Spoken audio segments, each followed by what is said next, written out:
Quelle solution au problème de l'alignement des intelligences artificielles?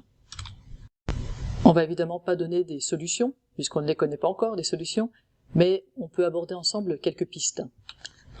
D'abord, les fausses bonnes idées. On pourrait se dire que puisque le problème principal, ça a l'air d'être d'aligner les objectifs des intelligences artificielles avec nos objectifs, que la solution toute trouvée, c'est de ne pas mettre d'objectifs dans nos agents intelligents.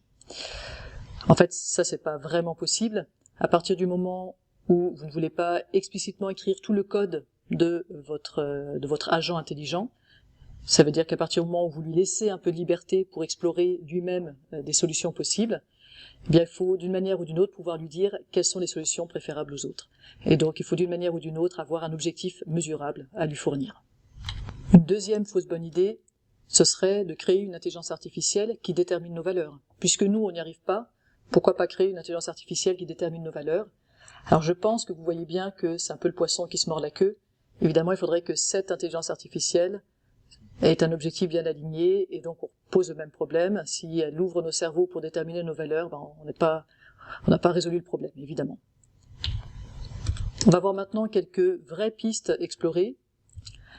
Les systèmes de type Oracle, ce seraient des systèmes avec lesquels on interagit uniquement en posant des questions et eux nous répondent. Donc ils n'ont pas d'action possible directement sur le monde, ils peuvent simplement répondre à des questions. Alors on voit que c'est une piste qui n'est pas très prometteuse, parce que si ces oracles sont extrêmement compétents, ils pourraient nous manipuler. Et d'ailleurs, si on pense à l'algorithme de recommandation de YouTube, par exemple, c'est en quelque sorte un oracle, c'est-à-dire que la seule interaction qu'il a avec le monde, c'est à travers les réponses qu'il nous donne, et il a déjà une possibilité de manipuler nos comportements. Autre piste, les systèmes experts. Alors les systèmes experts, c'est ce qu'on avait au début de l'intelligence artificielle. C'était l'idée d'avoir une machine à laquelle on donne toute une base de connaissances et puis des règles de déduction. Donc elles ont leurs connaissances, elles ont les règles de déduction et donc elles peuvent se mettre à démontrer tout un tas de théorèmes à partir de donc ces connaissances et ces règles pour découvrir d'autres connaissances. On a pensé que ce serait que ça donnerait une intelligence artificielle générale très rapidement. En fait, ça n'a pas marché. Ça a donné lieu au premier hiver de l'IA. Ces systèmes experts pourraient peut-être revenir parce qu'avec des technologies plus puissantes, on pourrait peut-être obtenir de meilleurs résultats. Ceci dit, ça reste des systèmes qui seraient pour des domaines assez étroits. On ne peut pas imaginer a priori que ça soit très général. Mais c'est vrai qu'ils ont un énorme avantage, c'est qu'ils sont extrêmement transparents puisqu'ils vous fournissent les connaissances qu'ils ont découvertes avec leurs preuves. Autre piste possible, concevoir des systèmes corrigibles. Donc ce seraient des systèmes qui accepteraient qu'on les arrête ou qu'on change leurs objectifs. Pour ça, on donnerait une utilité non nulle au fait de se faire éteindre, par exemple. Ce serait préférable de se faire éteindre que de se tromper.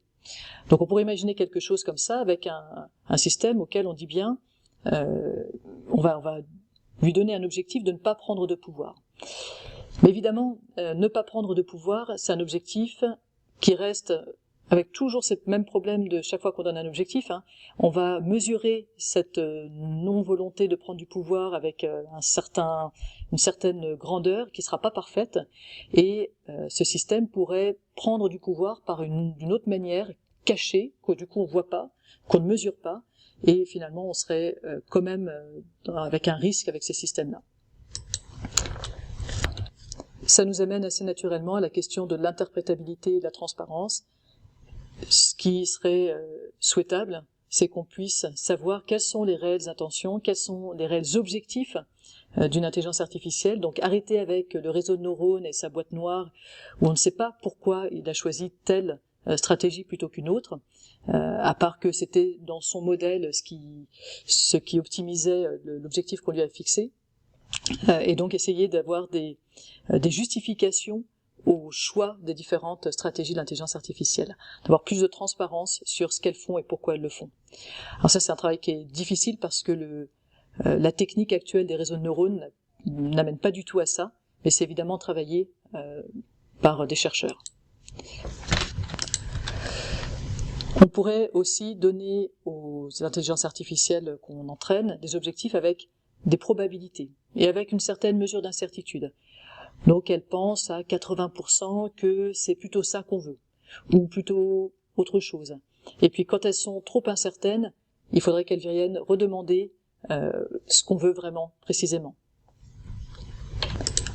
Enfin, dernière piste qui est explorée, c'est le Inverse Reinforcement Learning, IRL, où là l'idée c'est de ne pas donner des objectifs directement à l'intelligence artificielle, mais de lui dire de suivre nos objectifs. Donc par imitation, par exemple, ou par observation. Donc elles nous regardent et elles doivent en déduire nos objectifs et essayer donc de faire du rétro-engineering d'une certaine manière, et en regardant nos comportements, essayer d'en déduire quels sont nos objectifs. Alors évidemment, ça repose la question de l'alignement, de si on ne veut pas qu'elle nous ouvre nos cerveaux pour savoir ça, vraiment ça doit être simplement à partir de l'observation. Alors simplement à partir de l'observation pourrait soulever des problèmes, mais voilà, c'est une des pistes qui est actuellement à l'étude pour essayer de résoudre le problème de l'alignement des intelligences artificielles. Je précise, même si c'est évident, que toutes ces pistes, d'abord c'est pas exhaustif, évidemment c'est beaucoup plus compliqué que ce que je viens de dire là, j'ai énormément simplifié. Et je termine avec, en vous montrant ce projet de OpenAI. OpenAI, c'est ceux qui font ChatGPT, forcément vous en avez entendu parler, qui sont en train de constituer une équipe qui cherche à résoudre le problème d'alignement pour les intelligences artificielles générales, voilà, qu'ils appellent Super Alignment.